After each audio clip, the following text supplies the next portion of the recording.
A review of George Orwell's Animal Farm. A guide to managing farms with animals? Or just a children's fable? Don't let the juvenile title deceive you.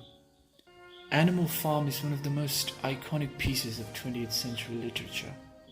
It's one of those books that, when read in context, reveals several layers of hidden meanings and satire. The novella opens to a farm of animals poorly run by an alcoholic farmer named Mr. Jones. The seeds of revolution were there all along, as the animal populace were discontent by the way the humans treated them.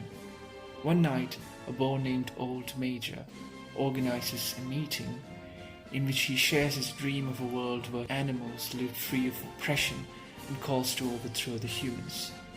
When he dies 3 nights after the meeting, 3 young pigs, Snowball, Napoleon, and Squealer, formulates his ideas into a philosophy aptly called animalism, and leads the other animals in revolt against Mr. Jones and drives him off the farm and strives to achieve Major's dreams. In the cold, hard winter of 1848, as feudalism in Europe now evolved into the terror of bourgeois powers after the Industrial Revolution impaled its icy daggers into the hearts and minds of the working class, a German journalist living in London published a manifesto. In it, he predicted the apparition of a spectre that will dawn on the world for generations to come. Karl Marx saw the slow brewing of conflict between the socio-economic classes in his society. He theorized that this has existed in all societies throughout history, and that it always ended with a radical upheaval of existing power structures, or the destruction of civilization as a whole. In 1917, that prophecy came true, but not in the industrial powers of Germany or Britain as Marx predicted, but in the form of the October Revolution, when the Bolsheviks in the mostly agrarian kingdom of Russia overthrew the Tsar and established the first socialist republic in the history of the world.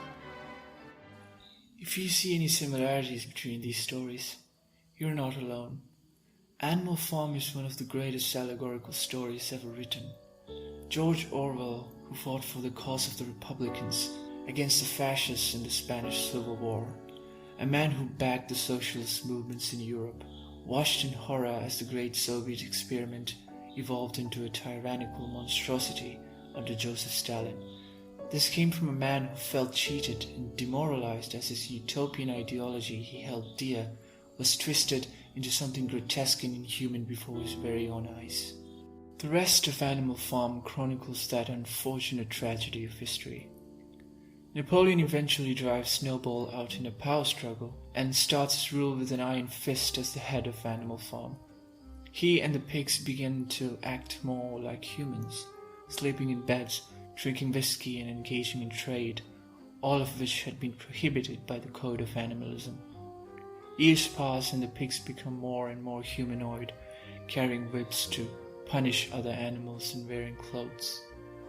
The novel ends with Napoleon playing cards with a human farm owner and declares his friendship with other farmers against the laboring classes of animals. Looking at the party through the farmhouse window, the common animals could no longer tell which are the pigs and which are the humans.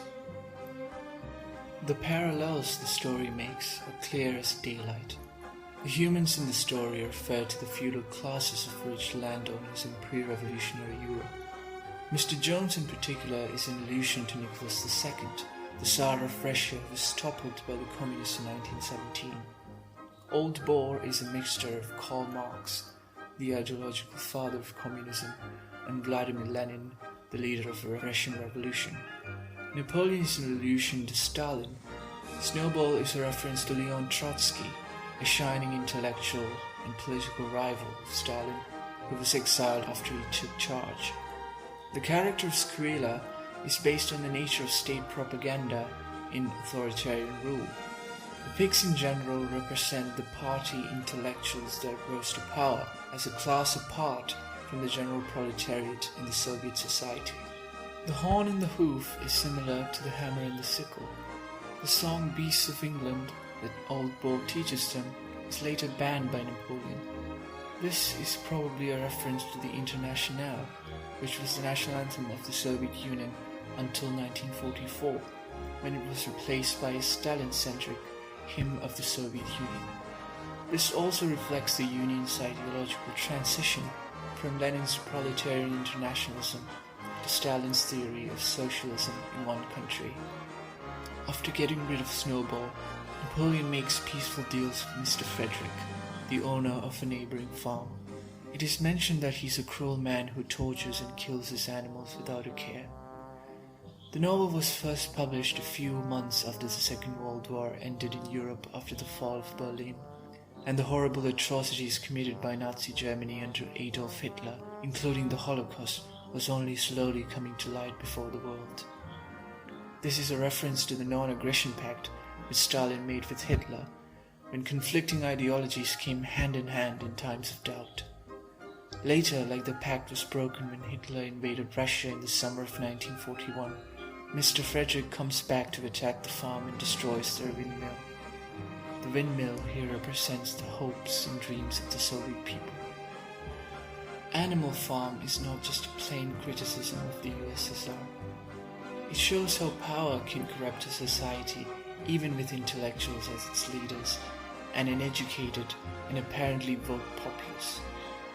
It is a reminder of how ideologies, even the ones with great and humanitarian intentions, can be hijacked and abused by power-hungry individuals for their own selfish needs.